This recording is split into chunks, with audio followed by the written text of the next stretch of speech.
Hello दोस्तों, ये क्रांतिकारी युवा संगठन का यूट्यूब चैनल है।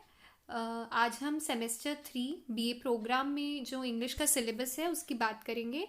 इंग्लिश के 3 पेपर हैं, जिसमें एक paper discipline specific core course में है इंग्लिश, और स्किल इन्हांसमेंट कोर्स में एक पेपर है इंग्लिश का, अगर आपने इसमें से किसी ने ऑप्ट किया हो। और एक पेपर अलग से इंग्लिश का है जिसमें 3 चॉइसेस है: English language through literature, English fluency या फिर इंग्लिश प्रोफिशिएंसी। मैं सबसे पहले डिसिप्लिन स्पेसिफिक कोर कोर्स में अगर जिसने इंग्लिश का पेपर ऑप्ट किया है उसमें जो सिलेबस है वो देखती हूँ। इसमें जो सिलेबस है वो ब्रिटिश लिटरेचर, पोइट्री और प्ले है। ये 3 यूनिट्स में डिवाइडेड है, जिसमें पहला यूनिट रेनेसॉ पोइट्री का है जिसमें 6 पोएम्स है। 6 पोएम्स में जो पोएट्स है वो व्योट, स्पेंसर, शेक्सपियर, डन और मिल्टन है। शेक्सपियर इसमें एक इम्पॉर्टेंट पोएट है जिनकी 2 सोनेट्स है। इसके लिए जो मेजर थीम्स है इन पोएम्स को डिस्कस करने के लिए वो है रेनेसॉ, ह्यूमनिज्म और द सोनेट ट्रेडिशन। ये तीनों थीम्स के अराउंड ही ये पोएम्स को हम एनालाइज करते हैं। इन पोएम्स के अलावा जो poetry of the 18th century और रोमांटिक एज है वो 7 पोएम्स है सेकेंड यूनिट में। इसमें 5 पोएट्स है: स्विफ्ट की a beautiful young nymph going to bed, Blake की 2 पोएम्स है, द गार्डन ऑफ लव और लंदन। वर्ड्सवर्थ की 2 पोएम है। वर्ड्सवर्थ इंपॉर्टेंट पोएट है, उनकी दोनों पोएम्स इंपॉर्टेंट होती है। कंपोज प्ले है वो विलियम शेक्सपियर का ओथेलो है, जो humanism, renaissance, race, class, gender और ग्लोबल थिएटर के थीम्स के साथ एनालाइज करना होगा। ये प्ले इम्पॉर्टेंट प्ले है, एक ही प्ले है इस पेपर में, तो आप प्लीज़ इसे पढ़िए। ये तो डीएससी कोर्स था। इसके बाद हम बात करते हैं स्किल इन्हांसमेंट कोर्स की। स्किल इन्हांसमेंट कोर्स में इंग्लिश ट्रांसलेशन स्टडीज़ का पेपर है। ये इस पेपर के कुछ यूनिट्स हैं जिनको मैं ब्रीफली आपके साथ शेयर करती हूँ। इस कोर्स के जो कंटेंट्स हैं उसमें इंट्रोड्यूसिंग ट्रांसलेशन है, लिंग्विस्टिक्स का एक पार्ट है, और मोड्स ऑफ ट्रांसलेशन और प्रैक्टिस ऑफ ट्रांसलेशन, ये कुछ 4 यूनिट्स हैं। ट्रांसलेशन की एक ब्रीफ हिस्ट्री और सिग्निफिकेंस, एक मल्टीलिंगुअल मल्टीकल्चरल सोसाइटी में उसका क्या इंपॉर्टेंस होता है इंडिया में। उसके साथ साथ जो बेसिक कॉन्सेप्ट्स हैं और टर्म्स हैं जो ट्रांसलेशन स्टडीज़ में हम यूज़ करते हैं, आपको उनकी डेफिनेशन और उनका प्रैक्टिकल मेथड आपको उसे पढ़ लेना चाहिए कि आप किस तरह से इसको करते हैं। Equivalence, source language, target language, source text, और ये कुछ छोटे सिंपल टर्म्स हैं जिनकी आपको डेफिनेशन पता होनी चाहिए। ये प्रैक्टिस बेस्ड क्वेश्चंस में आपसे पूछ सकते हैं, इसलिए आप इसकी प्रैक्टिस जो सजेस्टेड रीडिंग्स में आपको जो बुक सजेस्ट की है, अगर आप थोड़ा सा उनको भी यूज़ करें अगर, तो हेल्पफुल होगा। लेकिन क्योंकि अगर आपके पास टाइम कम है तो आप स्टडी मटेरियल में भी अगर आपको कुछ क्वेश्चंस दिए हो प्रैक्टिस के लिए तो आप वो अटेम्प्ट कर सकते हैं। प्लस जो सेकंड यूनिट है वो एक ब्रीफ थ्योरी है लिंग्विस्टिक्स की। लिंग्विस्टिक्स एक स्टडी है लैंग्वेजेस की, जो एक लैंग्वेजेस को समझने का उनका सिंटैक्स, उनका स्ट्रक्चर, उसको किस तरह से रिप्रेजेंट करता है, और उससे हम किस तरह से ट्रांसलेशन में वो हमें हेल्प करता है, ये हमें पढ़ना है। इसके साथ साथ आप एनालिसिस, ट्रांसफरेंस, रीस्ट्रक्चरिंग, ट्रांसलेशन का जो प्रोसेस है उसको भी आपको समझना चाहिए। यूनिट 3 में टाइप्स और मोड्स ऑफ ट्रांसलेशन है। अलग अलग टाइप से हम किस तरह से ट्रांसलेट करते हैं। ट्रांसलेशन एक तरह से नहीं, कई तरह से हो सकता है, और इसमें अलग अलग चॉइसेस है। आपको सबका थ्योरी थोड़ा सा पता होना चाहिए, और आप प्रैक्टिस कर रहे हैं, क्वेश्चंस अटेम्प्ट कर रहे हैं, तो वो आपको और ज़्यादा हेल्प करता है चीज़ों को समझने के लिए। यूनिट 4 में प्रैक्टिस ऑफ ट्रांसलेशन का जो अलग अलग फॉर्म में हम जब ट्रांसलेट करते हैं, जैसे कि हमें हिंदी से इंग्लिश में ट्रांसलेट करना है किसी न्यूज़ रिपोर्ट को, किसी पोएम को, किसी शॉर्ट स्टोरी को, या फिर किसी सॉन्ग को, तो हम कैसे करेंगे उसका हमें एग्जाम्पल्स और उसका एक बेसिक जो मेथड होता है हमें वो ध्यान में रखना चाहिए। यूनिट 5 में इश्यूज इन ट्रांसलेशन, ये थोड़ा थोड़ा ये शॉर्ट में अगर हम इन सबका थोड़ा सा थ्योरी पढ़ ले कि translation and gender, translation and caste, ये सब इन टॉपिक में से कोई एक या 2 टॉपिक वो आपसे पूछ सकते हैं। बट इस पेपर में जो रीडिंग्स है वो थोड़ी कॉम्प्लेक्स है, वो थोड़ी सी उनकी लैंग्वेज टफ हो सकती है। आप एक बार जो कीवर्ड्स हैं अगर आप उनको उनकी डेफिनेशन अच्छे से पढ़ लेते हैं और आप उससे समझ लेते हैं कि वो वो किस तरह से ट्रांसलेशन के प्रोसेस में काम आता है, तो आपके लिए ये पेपर इजी हो जाएगा करना। जो आपका थर्ड पेपर है इंग्लिश का, वो है English language, core English language का जो पेपर है, इसमें आपके पास 3 चॉइसेस हैं। तीनों चॉइसेस में कुछ यूनिट्स हैं। जैसे पहले paper English language through literature में कुछ 5 यूनिट्स हैं, जिसमें पहला यूनिट अंडरस्टैंडिंग लाइफ नैरेटिव्स है। लाइफ नैरेटिव्स हम बहुत सारी बायोग्राफीज, ऑटोबायोग्राफीज, डायरी एंट्रीज को बोलते हैं, जिसमें किसी की लाइफ का रिकॉर्ड होता है जो उस इंसान ने खुद किया हो या किसी और ने उसके लिए किया हो। इसमें जो मेन आपकी एक्सरसाइजेज होगी वो रीडिंग, स्पीकिंग और ग्रामर की बन सकती है। कुछ सजेस्टेड रीडिंग्स हैं जो स्टडी मटेरियल में आपको, जिनका थोड़ा सा ब्रीफ में आपको कंटेंट मिल जाएगा।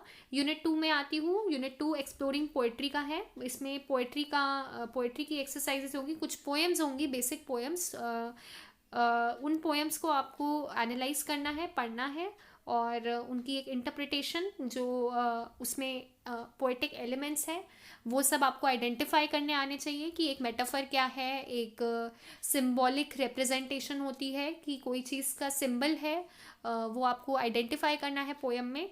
उसके साथ साथ अगर आपको इंग्लिश में थोड़ी सी दिक्कत है तो आप पोएम का जो भी इंग्लिश पोएम है उसको आप हिंदी में ट्रांसलेट करके भी समझ सकते हैं। उसके बाद आपको स्टडी मटेरियल में अगर आपको उसका एक छोटा सा समरी भी मिलता है तो आप वो भी पढ़कर पोएम समझ सकते हैं। जो तीसरा यूनिट है वो एक्सप्लोरिंग ड्रामा है।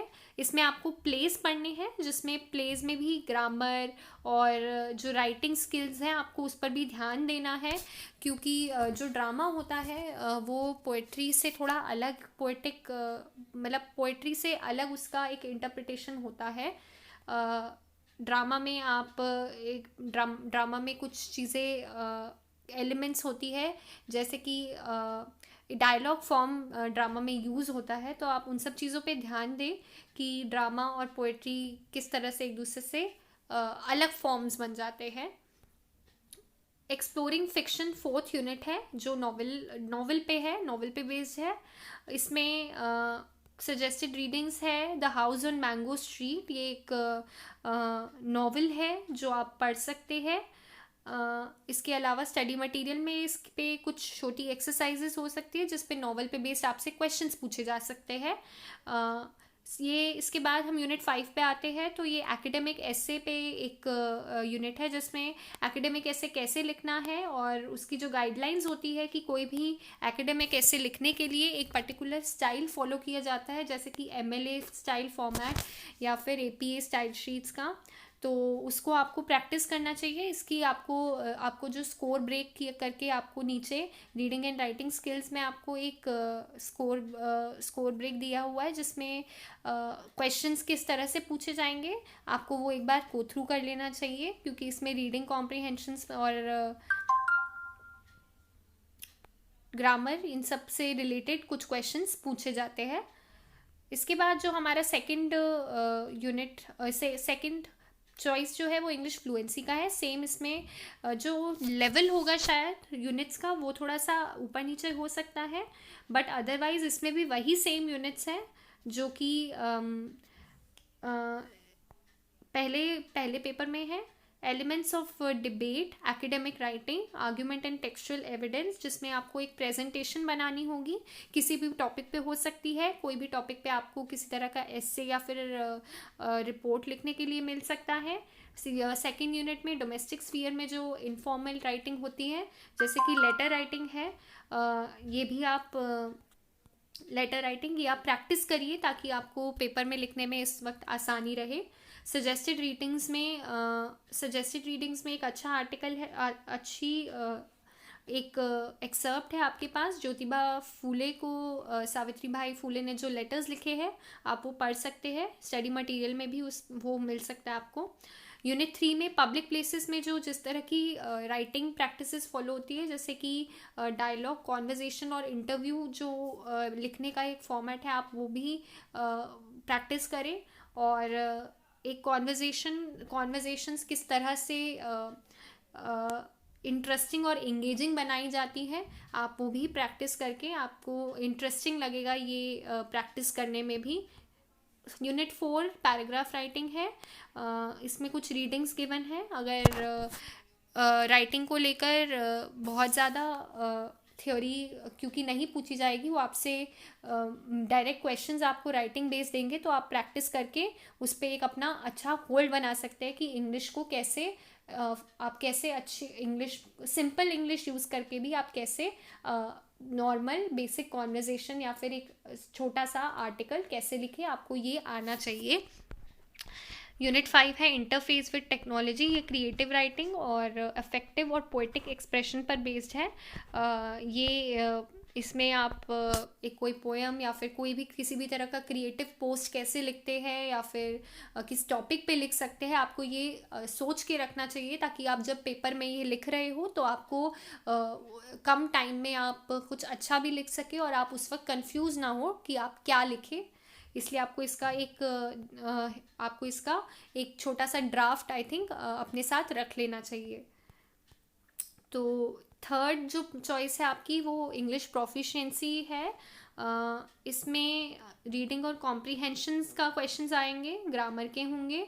ग्रामर के लिए भी वही मैं आपको एडवाइस दूंगी कि आप कुछ क्वेश्चंस प्रैक्टिस करें, स्टडी मटेरियल में हो तो वैसे करें, या फिर सजेस्टेड रीडिंग्स में जो बुक है अगर उनको आप ऑनलाइन उनके कुछ छोटे छोटे एक्सर्प्स या फिर पार्ट में अगर आप उसे ढूंढ सके तो आप उसमें भी क्वेश्चंस अटेम्प्ट करें।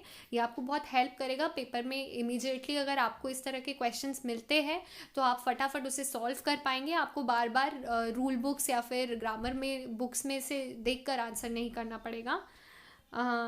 अगर आप टाइम बचाने के लिए आपको ऑलरेडी कुछ एसेस, कुछ अच्छे टॉपिक्स पर आप एसेस भी रेडी कर सकते हैं। कुछ लेटर्स जो आपको लगता है कि इस तरह के लेटर्स मेन या जनरल लेटर्स होते हैं, तो आप वो भी एक फॉर्मेट अपना रेडी करके रख सकते हैं, ताकि पेपर के वक्त आपको ज़्यादा मुश्किल ना हो, आपको टाइम ना लगे ये सब ढूंढने में कि क्या फॉर्मेट है लेटर का, या फिर किस तरह से क्या थीम आप सोच सकते हैं। कोई अच्छा आपको ऐसे लिखना है तो उसमें किस तरह का इन्फॉर्मेशन आप देंगे, आपको ये सब कुछ चीज़ें अपने साथ रखनी चाहिए।